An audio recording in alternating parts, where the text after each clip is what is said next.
ادبی تہذیبی اور ثقافتی تنظیم میزان کے اس 25ویں یعنی یہ کہیے کہ سلور جبلی مشاعرے کے صدر عالی وقار محترم ڈاکٹر سید فاروق صاحب، مہمان خصوصی محترم سلمان خورشید صاحب، محترم سید نسیم عباس زیدی صاحب، احمد رضا صاحب، مرزا قمر الحسن بیگ صاحب، علیم الدین اسدی صاحب، بھائی ڈاکٹر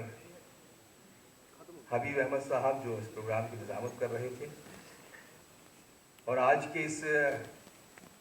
پورے پروگرام کے روح رواں اور تصور کار محترم ڈاکٹر ماجد دیوبندی صاحب۔ آج کا یہ پروگرام چونکہ کئی حصوں میں بٹا ہوا ہے، جس میں کہ ایوارڈ کا حصہ تھا جو ہماری بڑی شخصیات کو یہاں پر دیے گئے، اور یہ سچ ہے کہ جو لوگ ہماری سماج کی خدمت کرتے ہیں یا مختلف میدانوں میں کارہائے نمایاں انجام دیتے ہیں، ان کی خدمت کا اعتراف ہونا ہی چاہیے، ورنہ ہمارے بزرگ کہتے ہیں کہ جو لوگ اپنے محسنوں کا احترام کرنا بھول جاتی ہیں، جو قومیں اپنے محسنوں کو یاد نہیں رکھتی ہیں، تو اللہ تعالیٰ ان پر محسن اتارنا بند کر دیتا ہے۔ لیکن اللہ کا شکر ہے کہ ہم زندہ قوم ہیں، اور اس لیے جو لوگ سماجی خدمت انجام دے رہے ہیں اور گھر پھونک کر تماشا ایک طرح سے دیکھ رہے ہیں، ان کو یہ اعزازات پیش کیے جاتے ہیں، تو ظاہر ہے کہ یہ ان کا حق بھی ہے اور ہمیں ایسا کرنا چاہیے تاکہ ہم زندہ قوم ہونے کا ثبوت پیش کر سکیں۔ دوسری بات یہ کہ ہمارے یہاں بڑی مردہ پرستی کی روایت ہے کہ جب انسان اس دنیا سے چلا جاتا ہے پھر اس کی یاد میں بہت کچھ ہوتا ہے، پروگرامز ہوتے ہیں، جشن ہوتے ہیں، عرس ہوتے ہیں،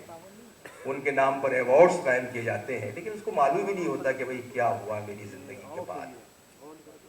اس لیے اکثر میرا ایک شعر ہے کہ فنکار چاہتا ہے کہ داد ہنر ملے، اس کو میں تبدیلی کے ساتھ پڑھتا ہوں کہ ہر شخص چاہتا ہے کہ داد ہنر ملے، کچھ لطف اور آئے اگر وقت پر ملے۔ تو اگر کسی کی صلاحیتوں کا اعتراف، اس کی خدمات کا اعتراف اس کی زندگی میں ہوتا ہے، تو ظاہر ہے کہ اس سے اچھا اس شخص کے لیے کیا انعام ہو سکتا ہے۔ میں میزان کو، ڈاکٹر ماجد دیوبندی صاحب کو، کہ انہوں نے تقریباً 25واں یہ ان کا ایوارڈ فنکشن تھا، تو 25 برس سے جو میزان کی خدمات ہیں، اس حوالے سے بھی ڈاکٹر ماجد دیوبندی صاحب کا احترام کیا جائے گا اور ان کا اکرام کیا جائے گا۔ دوسرا حصہ اس پروگرام میں رسم اجرا کا تھا، جو ڈاکٹر ماجد دیوبندی صاحب کا جو نیا شعری مجموعہ ہے غزلوں کا، جو شاخ دل کے نام سے منظر عام پر آیا ہے، اور اس میں جو شعر درج ہے اس کے سرنامے پر، وہ شعر یہ ہے کہ اس سے پہلے مطلب پڑھتا ہوں کہ تعمیر کہن میں کہیں موجود نہیں ہے، تعمیر کہن میں کہیں موجود نہیں ہے، دل ہے کہ بدن میں کہیں موجود نہیں ہے، آنکھوں کے بھور میں تو ایک رنگ سخن کا، ہونٹوں کی شکن میں کہیں موجود نہیں ہے۔ تو ظاہر ہے کہ ان 4 مصروں سے ڈاکٹر ماجد دیوبندی صاحب کا جو مطبع نظر ہے اس شعری مجموعے کے حوالے سے، اس کو محسوس کیا جا سکتا ہے۔ میں صرف 2-3 منٹ چاہوں گا ڈاکٹر صاحب کی ادبی اور ان کی جو ثقافتی خدمات اس کے حوالے سے، اس کے بعد شعراء کا کلام آپ سنیں گے کہ ڈاکٹر ماجد دیوبندی صاحب اس سے سب سے پہلے جو ان کی نعتیہ اور حمدیہ شاعری ہے، اس میں ان کے 2 شعری مجموعے منظر عام پر آ چکے ہیں، جو ذکر رسول کے نام سے اور وہ میرا نبی ہے کے نام سے شائع ہوئے ہیں۔ جہاں تک ان کی شاعری، غزلوں کی شاعری کا تعلق ہے، تو ان کا پہلا شعری مجموعہ لہو لہو آنکھوں کے نام سے منظر عام پر آیا تھا، اس کے بعد شاخ دل اور جگنو بولتا ہے کے نام سے شائع ہوا، اور اب یہ ان کا چوتھا غزل کا مجموعہ جو رنگ سخن کے نام سے منظر عام پر آ رہا ہے، جس کے لیے ہم انہیں مبارکباد پیش کرنا چاہیں گے کہ ان کی ایک اور کتاب غزلوں کے حوالے سے چوتھا مجموعہ، اور کل ملا کر 10ویں کتاب ان کی آج یہاں پر ہمارے مہمانوں کے دستے مبارک سے ریلیز ہوئی ہے۔ 2 کتابیں ان کی نثر کی ہیں، میری تحریریں اور میری کاوشیں۔ خواجہ حسن نظامی پر آپ نے تحقیقی مقالہ لکھا جو بہت مقبول ہوا۔ تو بہرحال 10 کتابیں کوئی آسان نہیں ہے لکھنا، کچھ لوگ تو اپنی پوری زندگی میں 10 کتابیں پڑھ بھی نہیں پاتے، تو 10 کتابیں لکھنا اور ان کی خوبی یہ ہے کہ ان کے یہاں جو ایک فکر ہے، شاعری کا ایک مقصد ہوتا ہے. شاعری سے تفریح کا ذریعہ نہیں ہے. تفریح تو آپ مختلف حوالوں سے کر سکتے ہیں، لیکن ان کے یہاں جو شاعری کا ایک مقصد ہے، میں اکثر کہا کرتا ہوں کہ مولانا حالی نے لکھا ہے کہ اچھی شاعری کے لیے 3 چیزوں کی ضرورت پڑتی ہے، جس میں اصلیت، سادگی اور جوش